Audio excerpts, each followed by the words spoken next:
guys. Welcome back to the Thriving in Love podcast, the podcast that challenges the status quo so couples can thrive as their most authentic selves. Today on the show, I have a very special guest. Kusum is a coach for moms so they can thrive in motherhood and career without the hustle, the overwhelm, and the guilt. And today we're going to dive all into what that actually looks like and how it feels in your body, how it feels in your external reality, and how to navigate those moments of really honoring your self-love, your self-care with your roles and obligations as a mother, as a wife, as a sister, as a daughter, as all of the things that we carry so beautifully as women in the society. So Kusum, welcome. Thank you so much for being here. I'm excited to dive into all of your magic today. Thank you so much for having me. And as you were introducing me, I'm feeling so pumped because this is the topic that gets me excited and gets me energized. And this is what I live and breathe. So super happy to be here. And yeah, let's jump right in. Amazing. So before we dive into all of the things that we just discussed, I kind of want to take people back into your story and how did you find your moment? Like, I know you started as a lifestyle blogger and you were doing a lot of travel content, which is stunning and gorgeous. And then I think that's how I found you. And then you evolved through your own personal growth journey. So can you take us a little bit on what that looked like before and after? Oh, yes, absolutely. So you have found me somewhere in the in-between of my several different versions of who I have been over the years.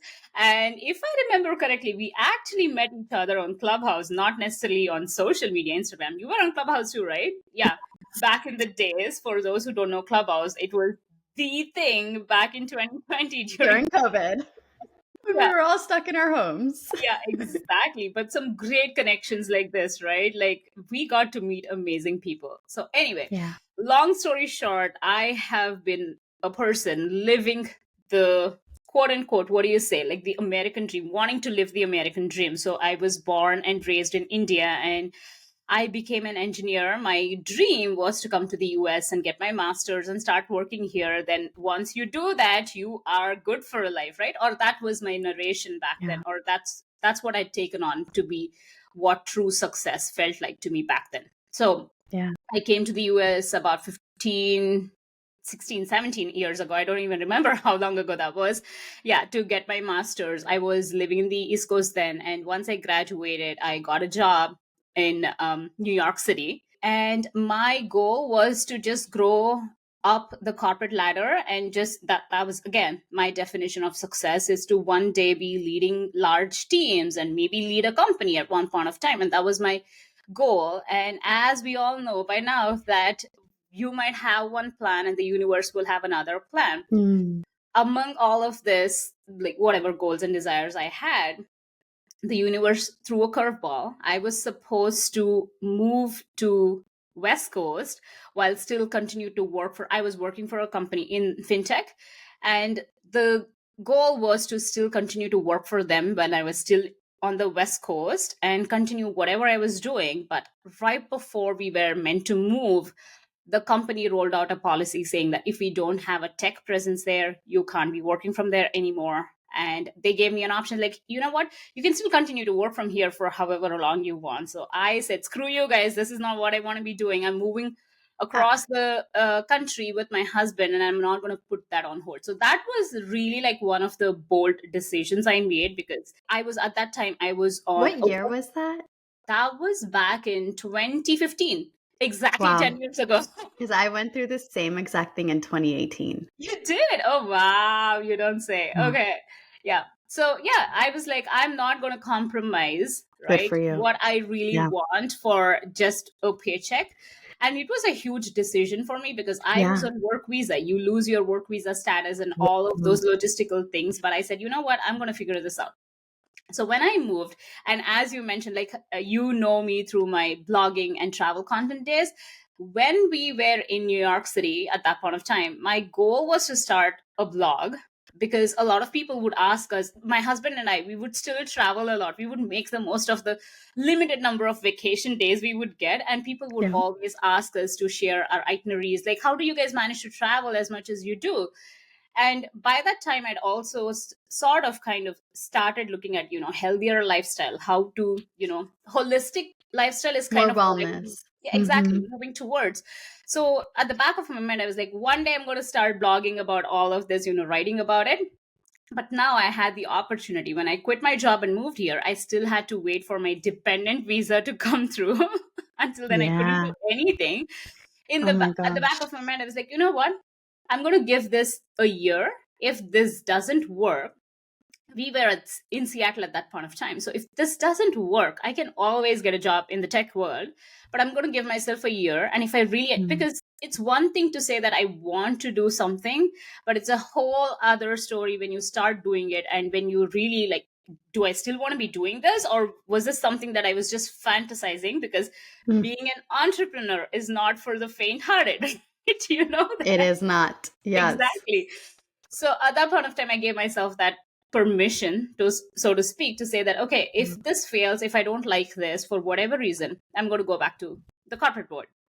But it's been 10 years now and no looking back. So that's how I got started. And eventually in 2019, I set the intention. Again, it's all about the intention. I was doing great by then. I was collaborating with global brands. I was one of the successful content creators, if you will, right, back in the days. But I was still not feeling like this was it. Yes, it was great, but something still felt like, I feel like there's more to my life than just creating content and just writing about, different products. I want to be doing something more with my life. Yeah. So end of 2019, that's when, like, my husband and I, we do this every year, end of year, like reflecting back, like what's the intention that we want to bring forward for our year next year. So that was my intention. I had no idea what 2020 was going to bring my way, but that was my intention end of 2019. And lo and behold, 2020 happened, right? Who would have thought? But even before that, I made the decision that I'm sure you know Jay Shetty, right? So he was launching his life coaching school. And at that point of time, I did not know who a life coach is, what they do, why I would need a life coach, any of that. But just because I would follow Jay Shetty and I really believed in whatever he was teaching at that point of time, I was like, you know what? I'm just going to join. This was even before COVID actually happened. I'm going to join and see what, there is in store for me. Your intuition literally guided you. Exactly. And what have I got to lose? Right. I am a lifelong learner. I still enroll in multiple courses. That's just how I love going about my life. So I'm like, what am I going to lose if I join? And if I don't like that, I can always, switch direction. Or it was just for my own sake, for my learning. So I jumped in, and this was 2020, so 5 years ago. And I became a life coach. I was one of the first ones to graduate from his life coaching school. And I've been a life coach since, and no turning back. That is incredible. What a evolution. Like, I know I've said that already, but it really does feel like you're very connected to your intuition, clearly, which is so beautiful to see. But more importantly, like, it's that follow through and action that you were talking about, because you're so right. There's a huge difference in like having a dream and then actually taking the action and the steps and having the discipline, the devotion. I don't know what word you want to use instead of discipline or devotion. Like, my word is devotion. We speak the same language. Yeah, same. I'm like, it's not really discipline, because for me, discipline is like, you have to do this, you should do this. Devotion is like, I want this life, so I'm going to do the actions that are required to bring that life into my reality. Yeah, I love that you say that. I also have like a long post on my social media explaining the difference between discipline and devotion. Oh, feels forced, and it's the masculine. It's like you have to do, you should do. While devotion is something that you feel from within. It's not forced. You just show up. Like, even to my workouts, I show up not out of discipline, but I show up out of devotion towards my body and wanting to take care of myself, etc. So yes, I love that there's somebody else who uses devotion instead of discipline. When did that shift happen? Because I feel like you were in the tech world, you were an engineer, you were in the corporate world, climbing the corporate ladder. When did that shift happen? Was it when you shifted into life coaching, or like, was there a specific moment in your life that awakened the feminine within you?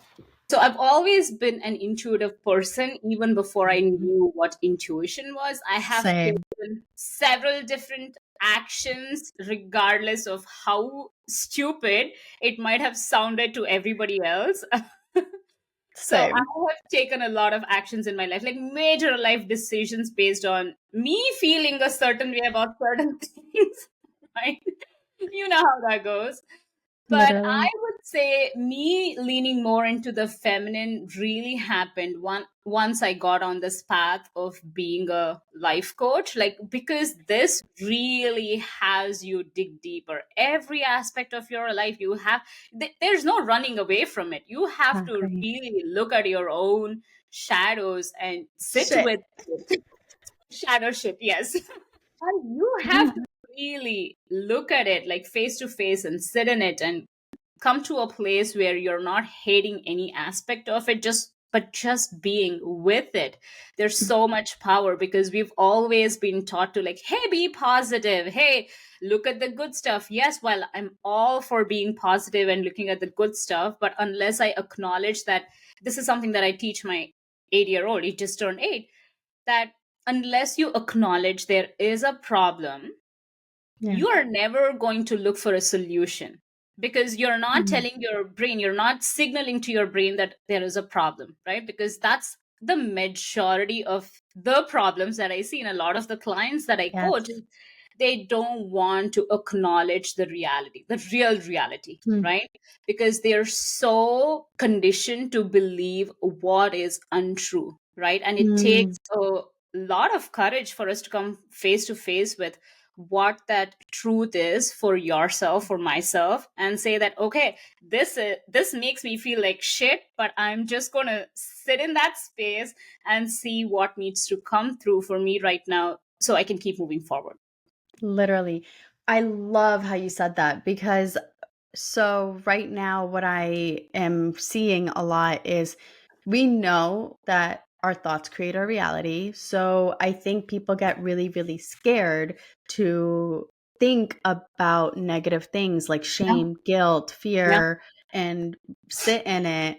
And I think they're scared that if they do sit in it, then they're going to attract more of the bad. So Yeah. how do you navigate that with your clients and how do you get them to feel Yes. safe enough to really sit with it without that fear? Yeah, I love what you just shared about thoughts, right?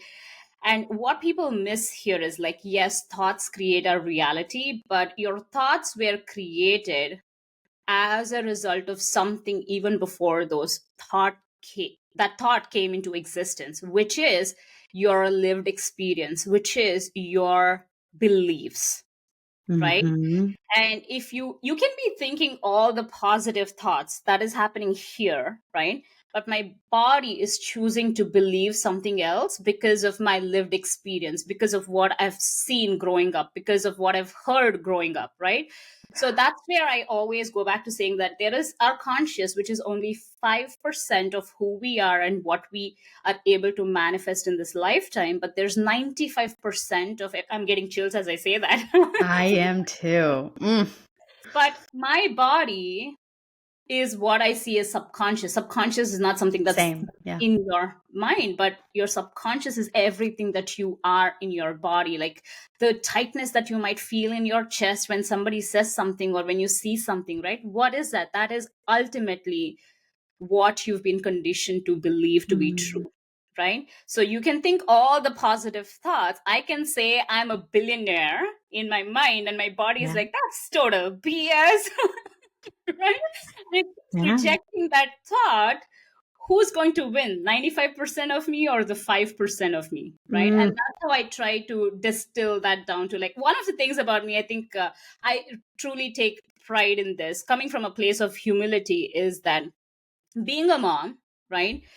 And actually living the real life, raising two little kids, one of the things is, like, how can I break this down? Because all of these, topics, they're so amazing to hear and it Yeah. makes you feel intelligent. But how do I help people actually distill that and embody that or integrate in their day to day? And Yeah. I feel like it's such a blessing when I'm a mom. I really have to break these topics down so that my 3-year-old or my 7-year-old, 8-year-old can understand that and also can implement that in their life, right? Because there is no dearth of information in this day and age, but there's people don't know how to integrate that into their lives. They don't know how something Exactly. is applicable to them in their life, in the way, like some of the things, like I love following a lot of spiritual gurus, but it doesn't make sense to me as a mom of two, as somebody who's building a business. Help me understand that in the way, like when I have to get my kids ready for school, when I have to do these other 10 things, what you say sounds wonderful, but it's not applicable to me in my life right now in the way that makes sense to me. So how can you help me? Like, and that's where I feel like there is a huge gap Yeah. right now, where people hear something that's wonderful and they still struggle and they blame themselves that, oh, it's I am the problem. That guru, right, quote unquote guru, is Yeah. teaching this and saying this, that makes a lot of sense, but I am struggling to apply that in my life. And then that triggers a whole spew of belief systems about I'm not intuitive enough, I'm not good enough, I'm not smart enough, I'm I'm a not evolved enough. failure. Nothing works for me. It only works for her and her. Yeah. But ever work for me if it's working for everybody else? If a spiritual teacher like that is saying something like this, then if it's not working for me, right? And Yeah. speaking of which, why does it not work for you? Because again, it goes back to the 95% of your subconscious rejecting that because it Yeah. does not know what to do with that information. Yeah. So how do you walk them through rewiring or Mhm. repatterning Yeah. that subconscious belief system? And even before I dive into that, I will Yeah. kind of, come out with a full disclaimer to say that this is not a linear journey, right? Because I could have walked my client through the same thing and they could have, addressed that in one aspect of their life and they could have mastered it. And one of the things that again they go back to struggling is, oh, I had already addressed this here and I thought I should have mastered this, but I'm failing with the same thing in a different aspect of my life, and they Mm, get really frustrated with that because they feel like it's a one and done thing. Once you yeah. address an issue in one area of your life, you should be good to go for the rest of your life, and we know Yeah. that that's not true. Even to this day, I will go back looking at the same patterns. I'm like, darn it, I had worked through that for all of these months and years, and now it is right there staring me in my eye, right? Yeah. So I will say that it's never linear, it's cyclical, right? And it also depends Exactly. on the stage and the phase and the season of life you are in. So the way I literally break this down for my clients is looking at, like, hey, let's talk through an actual example. What is it that you're actually struggling with? It's one thing for me to give you all of these concepts and talk to you about it. But like I was telling you earlier, I need It to has to be practically applied to your personal exactly. Yeah, experience. yeah, Yeah. yeah. Let's make this make sense for you and your life right now. Let's look I through. yeah. I Let's love look. that you're saying this. I just want to have the listeners really, really listen into this because, of course, I have a lot of people that are on social media and they're listening to the podcast and they're following the advice online. But again, that is very general, generic Yeah, advice that can yeah, speak to the masses. And I really, really hope that the listeners, if you take away anything at this moment, is to not be afraid of signing up and working one on one with a coach or mentor or healer yeah, because that personalized experience is the integration, is the embodiment of your transformation. yeah, So, yeah, yeah, it's yeah. you're not going to transform by just consuming information on the internet. Yeah, I love what you said. And it goes back to, like, you could offer two people the exact same diet, right? And the Yeah, way their body is going to respond is going to be completely different because they're not the same people, right? so true. Even if it is twins, you will see that their body is not going to react to it the exact same way. And it's the same for everything So else in true. life. We are so individual to who we are. We are really unique, and we need to be celebrating that and really saying that, okay, I'm not a failure, right? People need to really understand that if something is working for everybody and it's not working for you, it doesn't mean you're a failure, because that's where a lot of women struggle, right? They might voice it out or not, but you will see that in, let's say, in them raising their hand for something, right? When opportunity comes up, they might not be actually saying out loud that I'm a failure, but how many times do they actually put up their hand and say that, hey, I'm ready for that opportunity that's showing up for me? Or how many times are they going after something because they believe that they can be successful at that? And we self-sabotage based on our belief systems. So if you Yeah. believe that you're a failure, you're going to sabotage good things in Yeah. your life. Yeah, that Wow. goes back to me saying, right, your beliefs, and that's based on maybe you failed at a certain activity when you were maybe 7, 8, 10, and now you carry the same exact belief in your mind, which will have you not show up for your action that you need to take. Exactly. Wow. Yeah. Beautiful. Thank you so much for diving into that. So, Yeah. how do we deal with the belief system of, say, like guilt, right? Mhm. So, we mentioned guilt earlier. It's not that we don't believe that we're good. We Mhm. believe that if I do this, that is going to help me feel better. I Mhm. may be taking that energy away Yeah. from my kids, my husband, my Yeah. job, etc. Yeah. I love this question. This is such an interesting question to me on so many different levels, right? First of all, guilt is a very low vibration energy. So let me put that out there, right? Yeah. And again, guilt comes from this place of conditioning, because how many men feel guilty versus how many women struggle with guilt on an ongoing basis? That is just Yeah. such a part of their identity, if you really ask me right now. Like especially the tag of mom guilt, right, is something that they carry, and sometimes I feel like they carry that with pride, right? Yeah. Yeah. It makes him feel like a better person. The selfless woman is a good woman. So, Exactly. And yeah, I call BS on that, because again, yeah, that's the society dumping its conditioning on us to say that, oh, you've got to be guilty if you're not doing 100% for your husband, 100% for your kids, and 100% at your work, and doing anything for yourself, then you've got to feel guilty because you're not pouring out of an empty cup to everybody else, right? yeah, And to be honest, I might be one of the exceptions, or one of the few women who don't feel guilty for the choices that I make, because this goes back to, where does guilt stem from? Guilt stems from this place of shoulds and musts, and oh, I have got to do this, oh, I should be doing that, otherwise I'm a bad yeah. mom, right?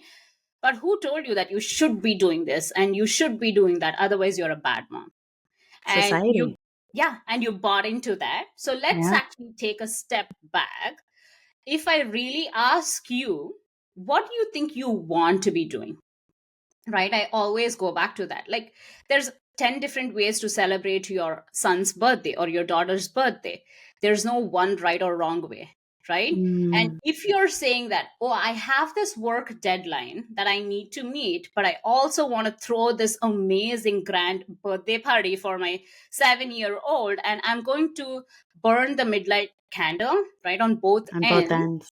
is that actually helping you?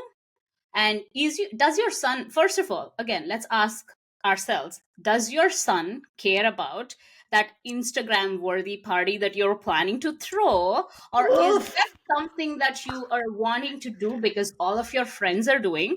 Or you feel like, if I don't do that, I'll feel Or like a because you want to failure. show off on Yeah, social media, yeah.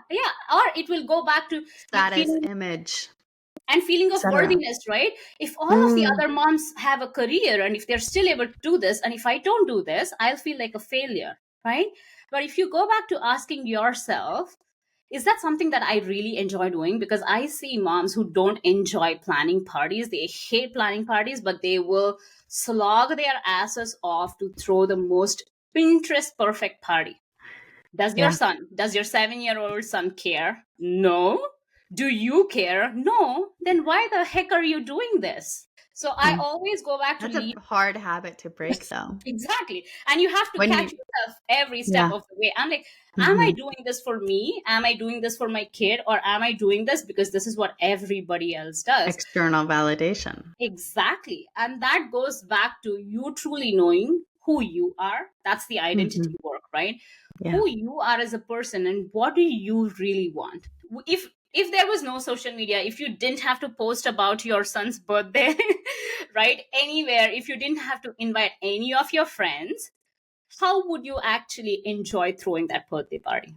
So say that the person really does enjoy the parties because it gives people a sense of like joy, connection, belonging, and they love creating these spaces. Because for me, like I naturally, I think I love hosting so Yeah, much. yeah, So what if that is an authentic desire? yes, Then how do absolutely. you balance that with self-care? Yeah, I love that question. So great.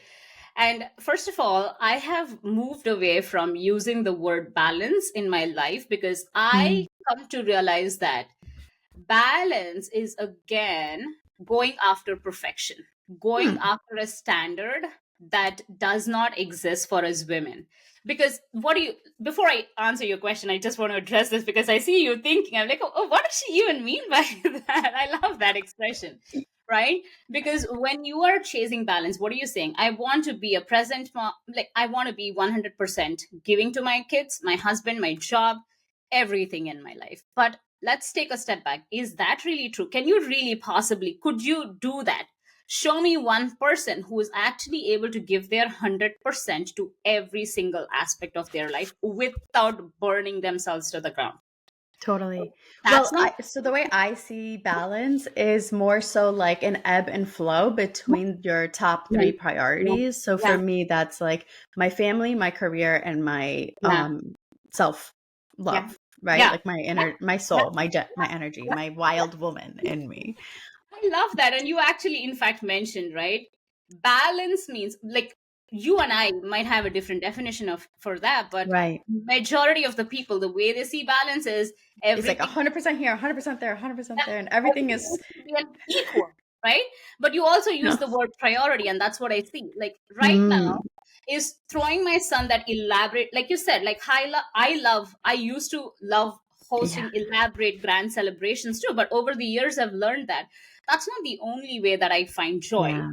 If I have the time and Mm, the energy and the interest right now, I am going to go all in on that and do that. But right now, I derive more joy by doing something else, I right? love that. It's discernment, it's Yeah, checking in with yourself, and it's being radically honest with like, is this serving my highest good or yeah, not in this yeah, moment? yeah. And it That's does, what. if you say no to a birthday 1 year, Yeah, that doesn't mean that you can never throw birthdays ever again. It just exactly. means in this season, your body is asking you for something different. Exactly. That's exactly it, I right? You love beautifully that. summed it up. And that's what I help women understand, that once you understand who you are and what is it that's authentic to you and not to everybody else, then you Mm, will be so much more gracious with yourself and say that, you know mm. what? I mean, for me, like even recently, it's a whole discussion. I won't get into that, but my son just turned 8, right? So that's why I'm using that as an example. Keep going. Yes. In so many different ways we are also teaching them what's important, right? And this was a very Mm, big conversation that we had over a few days at our home, because my son was like, oh mama, so are you telling me that there's going to be no theme for my birthday party? Then what fun is it going to be? So you're telling me that it's not going to be a 6 hour or an 8 hour birthday party, so then it's not going to be fun. So I had to literally walk him through that. And then I said, no, there's going to be no theme, but I know you are a person who knows how to have fun regardless of what decorations there are and what else is happening there. You are a person, and we love that about you. And we did the mm, birthday party like how I told him that we were going to host the party. It was like a small thing. And for us, it was more about like donating to a cause that we did. So I'm like, we're mm. going to, do middle ground. And as a result of him also buying into, right? Ultimately, it's like I want my kids to also be bought into whatever we are saying. I just don't want to say that I'm the parent, this is all we are doing. As a result Totally. of him also choosing to make the decision, we were able to help 15 people get clean water. And that's what I Um, want my kids to walk away with as a part of their celebration. It's not just about I'm going to go out there and have fun all for myself and not think about anything else, but yeah. how can I be making an impact? So there was no theme, none of that. We had a few of his close friends, they celebrated. And at the end of the day, I asked him this question. I didn't bring back anything about the theme. I asked him a question. So on a scale of 1 to 10, how much fun did you have at your birthday party? He's like, Mama, it was a 10. I'm like, Aw. okay, that is fantastic. Now let's talk about you telling me that your birthday was not going to be fun because there was not going to be a theme and we were not going to do that and this. He's like, no, you were right, right? You were right. Wow. It was a 10 on 10. None of the kids wanted to leave, right? And it was not like he wanted to go to a laser tag and do several different things. And we did something else completely different, but he had the most amount of fun. So my goal is to help my kids at our home understand that you don't get to be happy only when you do this.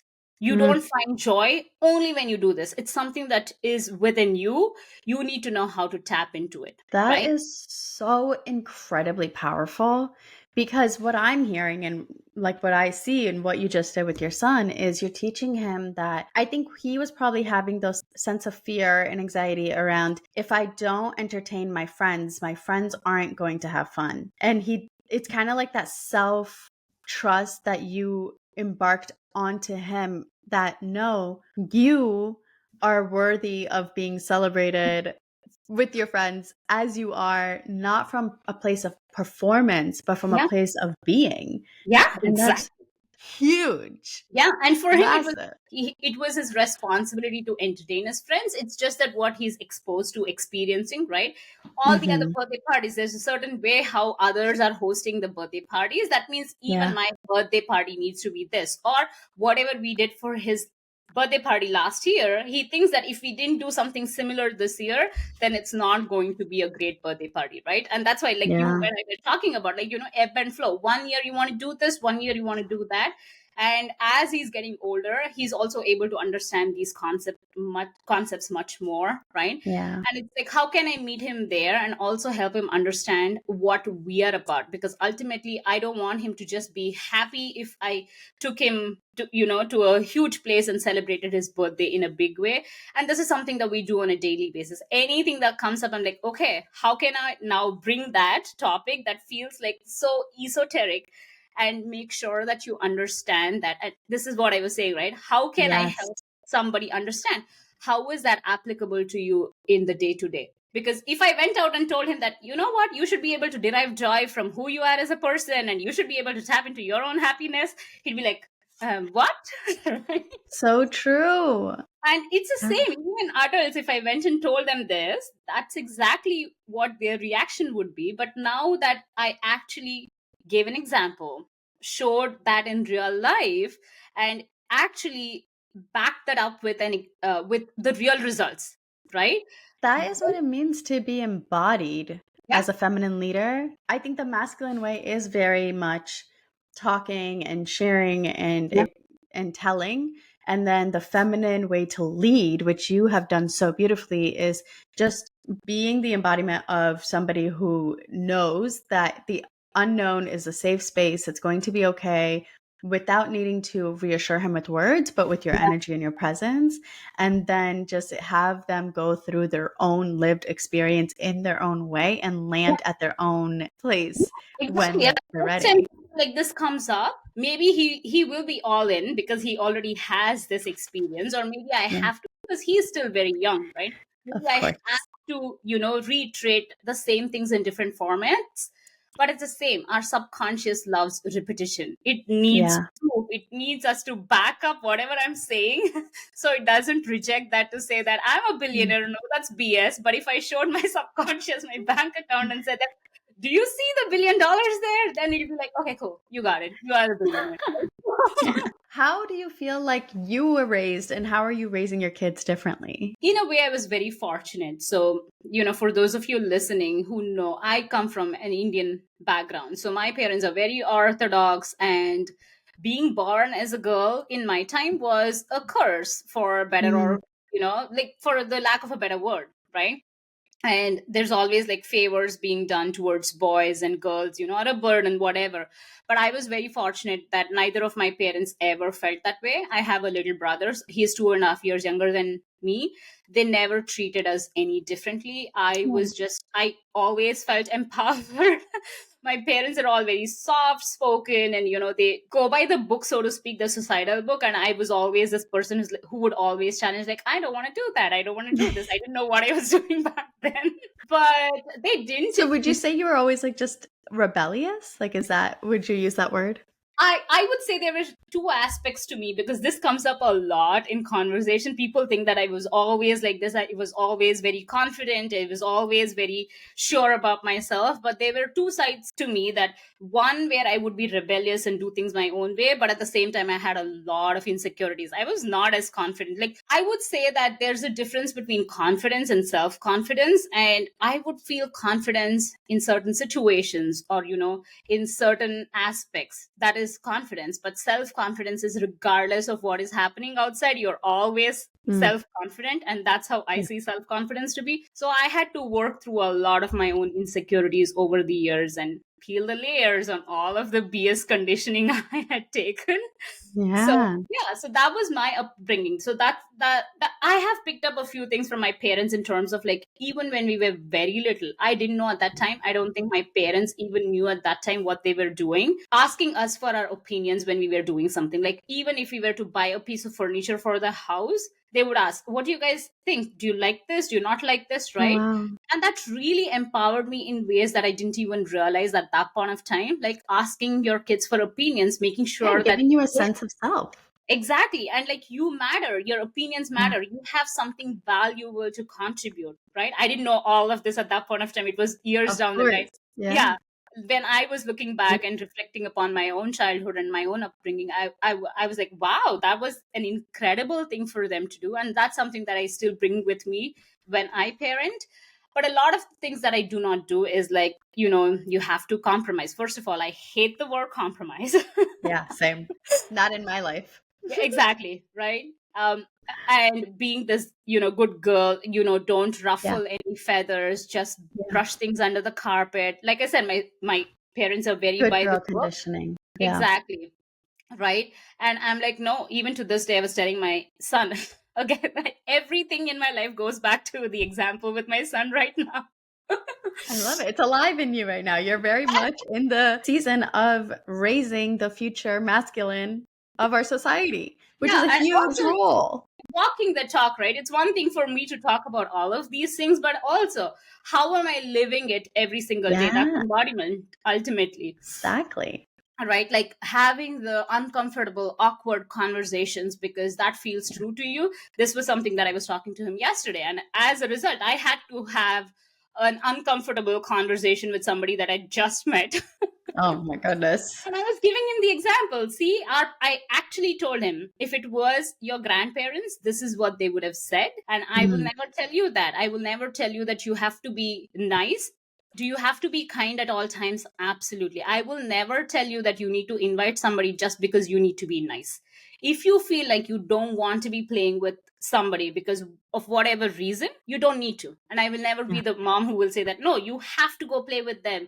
You have to include them, because that's me telling you, don't be true to who you are and what you are. It was a 3 full day conversation where I was trying to help him understand that it's okay to have that person if he wanted to. Even at the end of the 3 days, he came back and said, no, I don't want to. Then I had to literally pick up the phone and call the other kid's mom and say that, hey, you know what? I invited your kid to this play date, but, my son is not feeling it. And I had to say that, let's get them together once separately outside of this large play date and have them bond. If they bond, it's great. If they don't, it's fine. But I don't want to put them in a situation where they're feeling forced to play with each other, right? So I literally had to do that. So it's best, I think, if your son doesn't come to the play date. And it is. It must have been so hard for you. It wasn't really hard for me, because this is how I have lived my life the last several years. Because if something doesn't feel right to me, because ultimately I go back to, is this in integrity with who I am as a person, right? I'm not trying to do this because I want to make you feel bad. I am genuinely doing this because my son doesn't feel comfortable. So it's about you taking the stand for what you're believing in and following through. So then how do you not feel that a little bit of guilt or empathy for the child who now may feel like he's not invited to the big party? I was explaining the same thing to my son. And then I also said that this is what reality is going to be. And that kid, in fact, asked me the other day, hey, can you make your son be friends with me? I said, see, I would encourage you guys all to be friends with each other. But at the same time, it's not up to me who my son is friends with or not.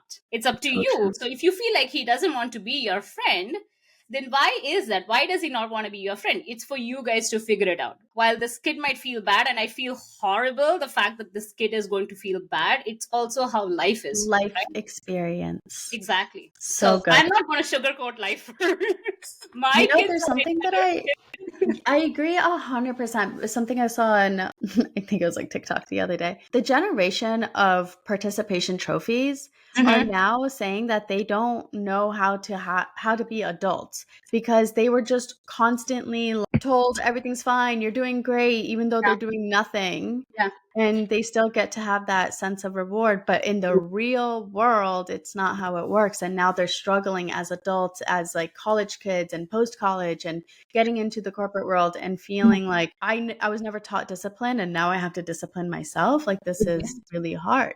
Yeah, So exactly. I love that. It's true. Like give them real life experience sooner, teach them rejection sooner, and that feeling of you're not going to belong everywhere you go all the time. And how do you navigate those big, messy emotions? Yeah, exactly. And that's what life is full of, right? Yeah.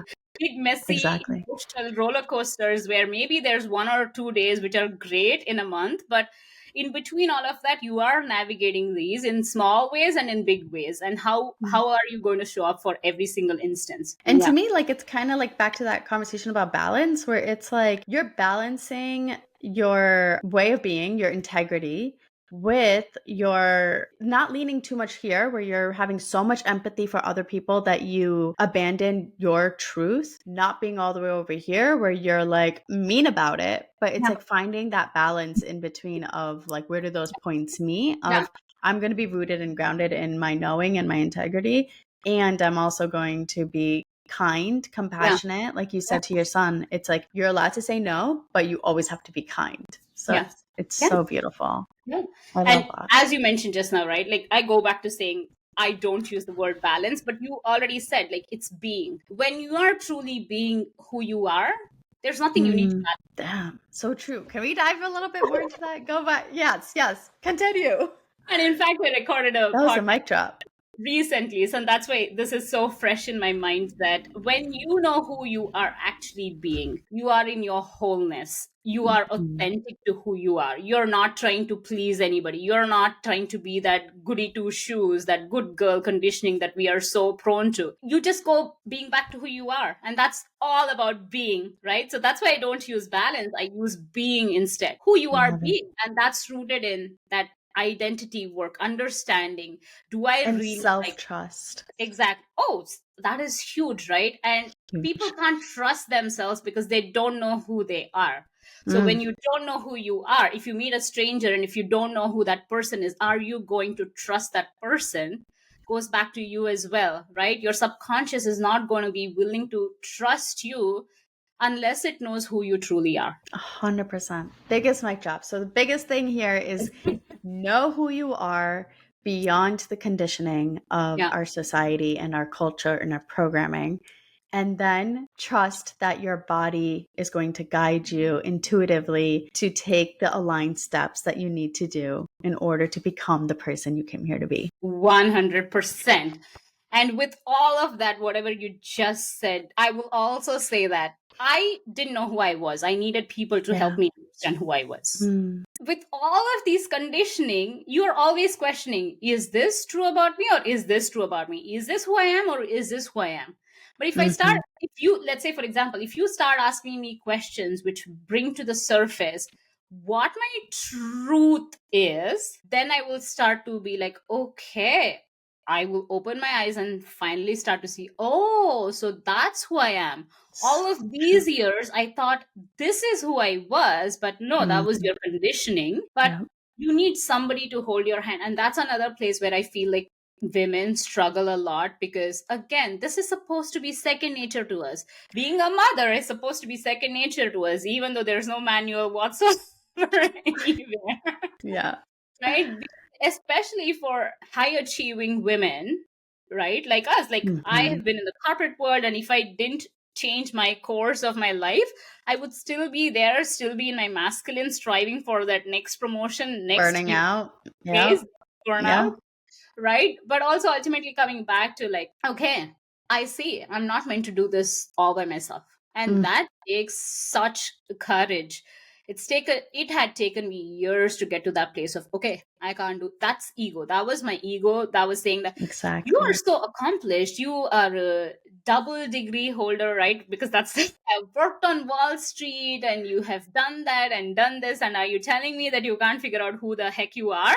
Then what are you even doing? And And it's especially, okay to ask for help. It's yeah, actually what you said is beautiful. It's courageous and it's brave to yeah. ask for help. Yeah. And that is a big pill to swallow for people that, oh, I can't do this alone. And that's totally okay. You're telling me that I need to ask somebody to figure out who I am. Yes, absolutely.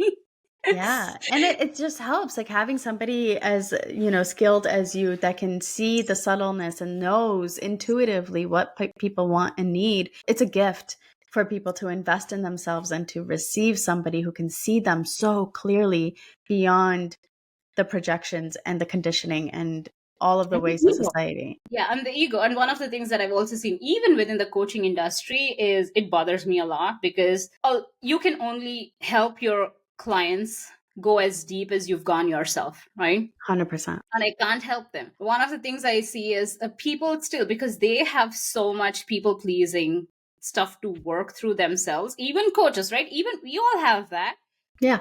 So they are unable to actually help their clients get to that place of whatever you're saying right now is BS. Mm. Okay. Let's get over that. Let's put your ego aside. And this is what we need to work through. People still tiptoe around how deep they can go with their clients. And Yeah, that breaks my heart because you're doing both them and yourself a disservice because exactly. ultimately you're here to help them. And if you're only going to help them as much as they're willing to go, then what are you here for? Yes. Like if any coaches are listening right now, please know that when you are too scared to say what's true and alive in this moment, you are actually taking that medicine away from them. If it feels like it's ready to come alive, it's your resistance and your ego blocking that is not in the highest good of them and the highest good for all. So, Yeah. And which is why yeah. we need to be doing this work ourselves too. Exactly. And not being afraid of our own shadows and integrating our own darkness into our Yeah. wholeness and Yeah. really understanding that these things aren't things to fear. They are things to feel and alchemize because that's where the power is. And that's where the Exactly. juice is. Help them and you yourself. If something's alive in you right now because a message is coming through for your client, and if you're unable to deliver that message because of whatever Yes. you're dealing with, then first of all, you should have a coach yourself so you can work that shit through yourself. Yeah. But also like stay present with it and not just say that, okay, I was meant to help this client get to step 10, but even if that client gets to step 1, that's good enough.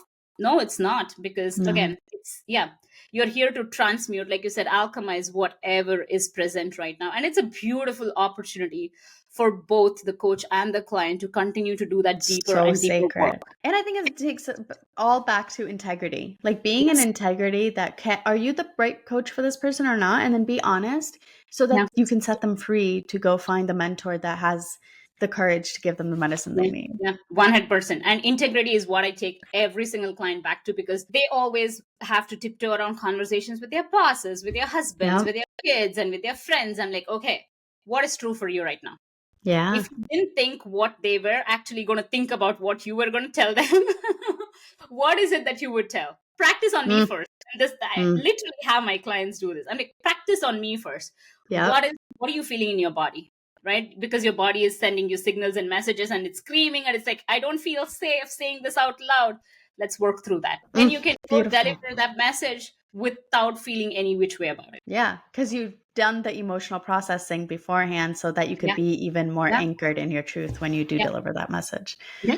So good. This was so wonderful. Thank you so much for your magic, for your time, your energy. How can my audience find you? How can they work with you? And do you have anything exciting going on in your world that you like to share? Yes, absolutely. People can find me on Kismet by Kusum. That's my Instagram handle. That's where I am coming back to life right now after being MIA for You've a been on while. fire on Instagram. It has been. I feel the shift in energy and it's so delicious. I'm so enjoying creating content because, my priorities were different up until recently and that has shifted. So, like I said, I don't do half assed work, right? Again, walking my dog. So I'm back on Instagram right now, and I'm also trying to be consistent on my podcast as well. It's the Inner Golden Hour. Yeah, these are two So places good. that people can find me, but otherwise I am in the midst of creating this medicine that I feel really called to, like create a program for, I don't like to call it program, it's truly a transformation, next level transformation, if you will, for working mothers who are struggling. And that's the audience that I feel the most called to, because I've been that person. I know what that feels like, and I truly feel like this system is not set up for women in general to succeed, and let alone working mothers who are ambitious as well as who want to be fully there for their kids. I feel like this system is really set up for us to fail every step of the way. So it's my like, okay, if this is the cards that we are dealt, how can I help you actually not burn out and yet bloom in both your seasons, right? And in both the places. And that's what I'm really feeling called to. So that's in the works. So I'll be hosting a series of webinars through that end, and I will be launching the program soon. Amazing. Well, all of those links are going to be in the show notes below, so check them out. And Kusum, again, thank you so much for your time. Thank you so much for having me. This is my juicy moment. These are the conversations that I really, really enjoy. So thank you for having me and sharing me with your audience, Anna. Of course.